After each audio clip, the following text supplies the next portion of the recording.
bilang paghahanda sa posibleng pagtama ng ang 7.2 magnitude na lindol o ang The Big One, magsasagawa ng retrofitting pagsasaayos ng tulay sa may EDSA Kamuning Flyover ang DPWH simula ika-25 ng Abril.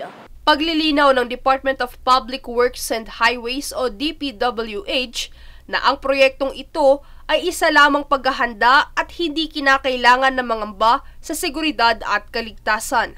Dagdag pa ng ahensya na isasagawa ang proyektong ito upang mas mapatibay lamang ang pundasyon ng tulay at maiwasan ng anumang nakaadiang panganib sa panahon ng sakuna.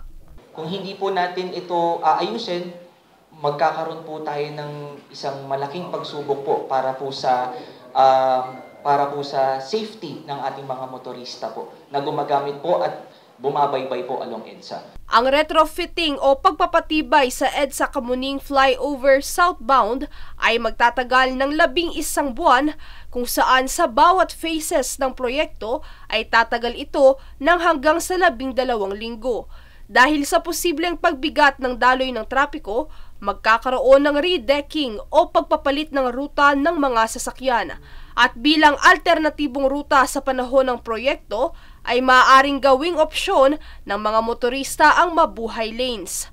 Paglilinaw pa ng DPWH, magkakaroon lamang ng partial closure ng 1.5 linya mula sa labas ng EDSA bus lane upang mapamahalaan ang daloy ng trapiko.